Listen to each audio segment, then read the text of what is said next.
या पीसीओएस, क्या ये एक ही है या इनमें कोई फ़र्क है? इसके कॉजेज़ क्या-क्या होते हैं और इनके ट्रीटमेंट ऑप्शंस हमारे पास कौन-कौन से अवेलेबल हैं? अप्रॉक्सीमेटली दुनिया में 10% ख़वातीन ऐसी हैं जो पीसीओडी को ही सफ़र कर रही हैं। इसमें नॉर्मल रेंज जो होती है उससे हाई रेंज बनना स्टार्ट हो जाती है मेल हार्मोन्स की, जिसकी वजह से मेंस्ट्रुअल साइकिल स्किप होते हैं और साथ-साथ में प्रेग्नेंट होना डिफ़िकल्ट हो जाता है। अनकंट्रोल वेट गेन होना शुरू होता है।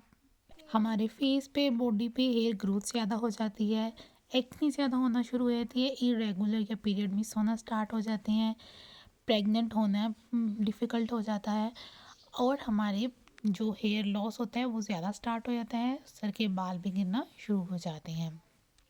एबनॉर्मल स्किन डिस्कलरेशन हो जाती है, हमें स्ट्रेस ज़्यादा होती है, एंग्जाइटी ज़्यादा होती है, एक्सेसिव बॉडी हेयर्स होते हैं, हाई ब्लड प्रेशर होना शुरू हो जाता है, इरेगुलर पीरियड होना स्टार्ट हो जाते हैं, हमें थकावट ज़्यादा महसूस होने लग जाती है, थोड़ी थोड़ी देर के बाद, छोटे छोटे कामों के बाद टेस्टोस्टेरोन के लेवल्स हाई होना शुरू हो जाते हैं।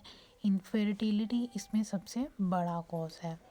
पीसीओडी बेसिकली कोई डिजीज़ नहीं है, ना ही पीसीओएस है, ये सिर्फ हमारे मेटाबॉलिज्म जिस तरीके से एक्ट कर रहा होता है उसकी एक कंडीशन है। पीसीओडी ज़्यादा कॉमन होती है, पीसीओएस लेस कॉमन होता है। पीसीओडी इतनी ज़्यादा सीवियर नहीं होती, इसमें ओवरीज के पास इमेच्योर एग्स होते हैं जो कि सिस्ट के अंदर कन्वर्ट हो जाते हैं। इसके सिम्टम्स इरेगुलर पीरियड्स हैं, एबनॉर्मल वेट गेन है, facial hair, abnormal excessive hair growth है। लेकिन जो पीसीओएस है ये ज़्यादा स्पेयर होता है, इसमें ओवरीज के अंदर हायर क्वांटिटी में मेल हार्मोन प्रोड्यूस होना शुरू हो जाता है और पीसीओएस के सिम्टम्स हेयर लॉस है, मोटापा है, इनफर्टिलिटी है। पीसीओडी क्लासिक कंडीशन है हमारे पुअर लाइफस्टाइल की, ये ज़्यादा ख़वातीन में कॉमन होता है। इसमें हमारे हेल्थ प्रॉब्लम इतनी ज़्यादा रिस्क पे नहीं होते, जैसा कि डायबिटीज़, इसके लिए इतने ज़्यादा फर्टिलिटी इश्यूज नहीं होते हैं और ओवरवेट भी हम रेगुलरली कर रहे होते हैं। लेकिन पीसीओएस को देखा जाए तो ये इतना ज़्यादा रेयर नहीं होता। ये इशू होता है बेसिकली एंडोक्राइन सिस्टम का प्रॉपर मैनेजमेंट पीसीओ की बहुत ज़्यादा ज़रूरी होती है, नहीं तो ये ज़्यादा सीवियर भी हो सकता है। पीसीओएस 5 ख़वातीन में से एक हो सकता है, इसमें फर्टिलिटी की प्रॉब्लम भी ज़्यादा होती हैं, हम ओवुलेट भी सही तरह से नहीं कर पाते। पीसीओएस में कंसीव करना ज़्यादा टफ इसलिए भी होता है क्योंकि उसके हार्मोन्स की इरेगुलरिटी पीक पर होती है। चाहे पीसीओडी हो या पीसीओएस हो, दोनों केसेस में वेट लॉस करने से, हेल्दी डाइट लेने से, प्रोसेस और जंक फूड्स को अवॉइड करने से, साथ साथ में अपनी डेली लाइफ का एक्सरसाइज को पार्ट बनाने से और गुड क्वालिटी स्लीप लेने से हम इस सारी की सारी प्रॉब्लम को जड़ से ही ख़त्म कर सकते हैं। इजीली इसको डिफीट किया भी जा सकता है। कुछ लोग ये मानते हैं कि ये प्रॉब्लम एक दफ़ा हो जाए तो फिर ये जल्दी जान नहीं छोड़ती, पीछा नहीं छोड़ती, लेकिन ऐसा नहीं है।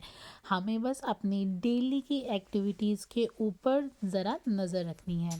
पीसीओएस ज़्यादा देर तक रहे, इसकी ट्रीटमेंट की तरफ ध्यान ना दिया जाए तो हाई ब्लड प्रेशर का बहुत ज़्यादा इश्यूज़ हो जाते हैं, डायबिटीज़ के बहुत ज़्यादा इश्यूज़ हो जाते हैं, साथ में एंडोमेट्रियल कैंसर होने के भी चांसेस होते हैं। बॉडी में इंसुलिन की एक्सेस हो जाए, लो ग्रेड इन्फ्लेमेशन हो, ओबेसिटी हो, जेनेटिकली भी ये ट्रांसफ़र हो सकती है, अनहेल्दी लाइफस्टाइल हैबिट्स की वजह से भी हो जाती है, पोल्यूशन की वजह से भी कॉज हो सकती है। सबसे पहले इसको मैनेज किए जाने के लिए हमें अपनी डाइट को ध्यान में रखना चाहिए कि हमारी डाइट अच्छी हो, हमारा बॉडी वेट टोटली तौर पे मेंटेन ही डाइट की वजह से हो रहा होता है। फिज़िकल एक्टिविटी हमारी ज़्यादा होनी चाहिए, जितना हम एक्टिव रहेंगे उतना ही हमारी बॉडी की जो फैट है वो बर्न होगी और हम डिजीज़ से दूर रहेंगे। हमें अपनी डाइट की बजाय अगर हम अपनी स्लीप साइकिल को ज़्यादा अच्छे से ऑब्जर्व करें तो अपने वेट के ऊपर कंट्रोल कर सकते हैं और उसको मेंटेन भी कर सकते हैं। अल्कोहल और सिगरेट की कंजप्शन जो होती है वो एंड्रोजन को हार्मोन्स को ज़्यादा एक्सेस अमाउंट में रिलीज़ करती है, जिसकी वजह से ये प्रॉब्लम ज़्यादा होने के चांसेस होते हैं।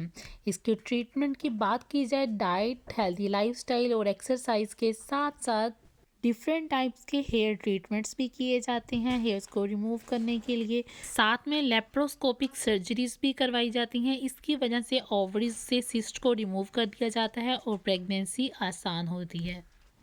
डिफरेंट टाइप्स की मेडिकेशंस भी की जाती हैं।